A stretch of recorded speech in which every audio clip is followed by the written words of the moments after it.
Orang sombong itu kalau tinggal berdekat, kalau dia ibu-ibu, jangan coba-coba yang di sebelah tumis sayur. Kalau yang di sebelah tumis sayur, kok ini sudah mulai kasih panas minyak, itu kasih masuk bawang, kok bawang, minyak belum. Itu yang di sebelah juga tidak mau kalah, dia bilang kas panas minyak, kas panas minyak.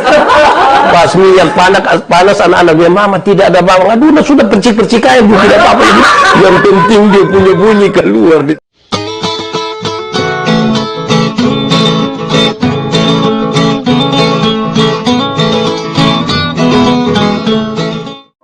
Saudara tahu tembok toh?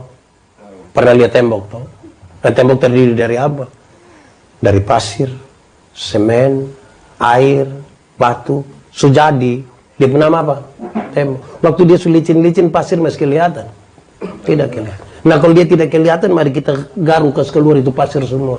Bisa. Dalam sebuah kebersamaan kita mungkin tidak kelihatan, tapi bukan berarti kita tidak penting. Dalam sebuah kebersamaan orang lain mungkin tidak kelihatan, tapi bukan berarti dia tidak penting. Dia tetap penting. Dalam sebuah kebersamaan kita mungkin kelihatan karena badan besar, tapi bukan berarti orang lain tidak penting di situ. Semua menjadi penting, sehingga mata sombong itu tidak boleh ada. Orang sombong itu sesungguhnya karena apa? Orang yang sombong itu karena tidak selesai dengan dirinya. Dia butuh orang lain untuk menggambarkan tentang dirinya yang lebih, yang segala macam dari orang lain. Orang sombong itu tidak baik. Orang sombong itu, saudara-saudara, itu cepat jengkel. Orang-orang sombong itu sulit untuk menguasai dia sendiri. Orang-orang sombong itu kepo dengan orang lain. Saudara-saudara, orang sombong itu tidak tahan terhadap apa yang orang lain lakukan di mana-mana. Orang-orang sombong itu suka bersaing dengan tidak sehat. Orang sombong itu kalau tinggal berdekat, kalau dia ibu-ibu, jangan coba-coba yang di sebelah tumis sayur. Kalau yang di sebelah tumis sayur, kok ini sudah mulai kasih panas minyak, itu kasih masuk bawang, kok bawang, minyak belum. Itu yang di sebelah juga tidak mau kalah, dia bilang kas panas minyak, kas panas minyak. Pas minyak panas, anak-anak dia, mama tidak ada bawang, aduh nah sudah percik-percik aja, tidak apa-apa. Yang penting dia punya bunyi keluar di situ. Nah saudara bayangkan kalau kita hidup begitu bisa mati lebih tempo itu. Berulang-ulang kali saya bilang kepada saudara bahwa menipu tidak baik. Tipu itu boleh kok tidak? Kan tidak boleh. Tidak boleh tipu. Apalagi sindir-sindir orang baru datang ke sana di orang lain. Saudara kenal orang yang biasa diomong baru bilang soalnya kawan di sebelah yang omong. Pernah kenal orang begitu kok? Dia ada di sini. Dia pakai baju warna apa ini? Aduh, tunjuk dia, tidak apa-apa begitu. Jangan biasakan diri dari lidah dusta, karena tidak ada tipu untuk kebaikan. Tidak ada tipu untuk kebaikan. Tipu itu tipu. Karena satu tipu akan menghasilkan tipu baru. Tipu itu seperti kita kupas bawang itu. Kita kupas kulit luar, nanti ada ke dalam, makin ada di dalam lapisan-lapisan dalam terus. Nanti sampai satu saat kita tidak tahu mau buat apa lagi. Karena apa? Kan terbiasa dan menipu. Tapi juga berulang-ulang kali saya ingin sampaikan kepada kita bahwa orang menipu itu kadang-kadang dia bikin dia lebih sederhana. Orang yang sudah semakin pintar itu dia pun cara tipu itu lain sekali. Kalau kita yang setengah-setengah ini kan biasanya pakai kata sebenarnya dan tapi. Kalau saudara ketemu orang yang suka mainkan itu kata sebenarnya dan tapi, sesungguhnya dia punya lidah dusta. Bapak, kenapa saudara pergi gereja? Sebenarnya saya pi, tapi kalau sudah tapi itu dia soalnya pilih itu. Jadi dia sebenarnya mau kasih tahu dia soalnya pi. Kenapa tidak terima untuk pelayanan? Sebenarnya saya terima, tapi jadi kalau kita ketemu satu orang ketanya, kenapa soalnya pi? Terus dia bilang sebenarnya sudah saya sudah lupa maksud apa, tidak usah lanjut lagi. Karena itu sebenarnya dan tapi itu kadang-kadang hanya pakai untuk tipu-tipu saja, dan itu bermasalah. Kalau yang baik itu sebaiknya tidak usah kasih tahu daripada kasih tahu tapi tipu. Lebih baik tidak usah kasih tahu daripada kasih tahu tapi tipu. Tapi juga jangan umpan orang.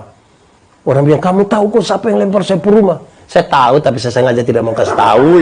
Itu juga lama-lama udah lempar kembali sang kita itu. Jadi katakanlah sesuatu yang jujur. Kalau ya katakan ya, tidak katakan ya. Saya pernah cerita saudara, ada satu anak SD Anak umur kira-kira 1,5 tahun. Dia pun bapak itu kepala desa. Ini anak ini setiap kali dia mau kencing, dia minta tolong dia bapak yang kasih kencing. Tapi dia bapak kan rasa saya pejabat begini. Anak kecil mau kencing suruh-suruh saya ini. Terus dia ajar dia pun anak, Adi, kalau Adi mau kencing, Adi kasih tau bilang Adi mau menyanyi Ya, anak ini jurus berhasil. Setiap kali anak mau kencing, dia lari datang di dia pun bapak, dia bilang, Papa, Adi mau menyanyi. Dia pun bapak nanti keluar putar-putar sedikit, kencingin anak, masuk kembali, selesai. Satu saat ini anak punya papa mama tugas di Jakarta, titip dia pun anak dong. Ini anak dia pun om dorang. Tengah malam ini anak mau kencing, dia kasih bangun, dia pun om, yo, Adi mau menyanyi. Kan dia pun om tidak tahu, dia pun om bilang, jangan ini sudah tengah malam ini, jangan.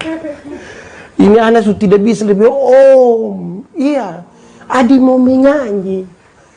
Tidur setiap bayi di sebelah nanti marah. Tidur sudah.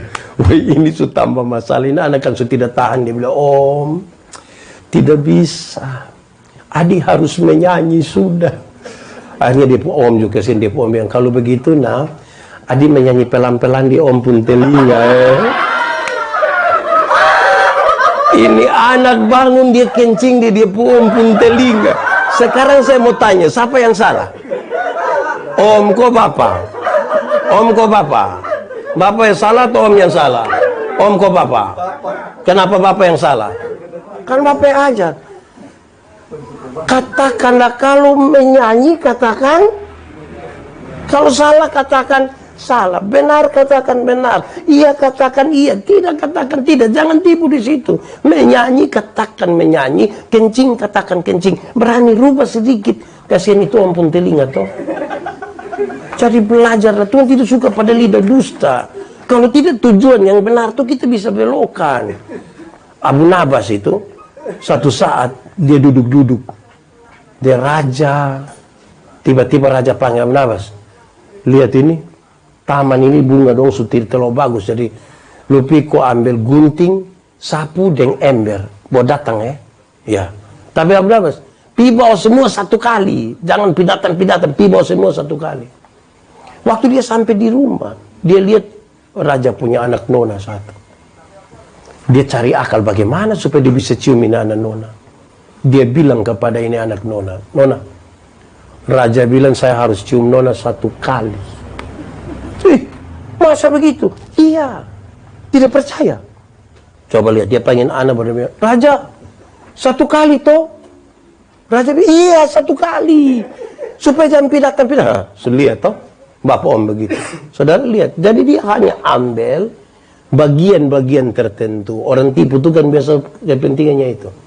Dia ambil bagian-bagian tertentu, dia potong-potong tertentu untuk kepentingan dirinya. Minta maaf, kita suami-suami ini juga ada begitu.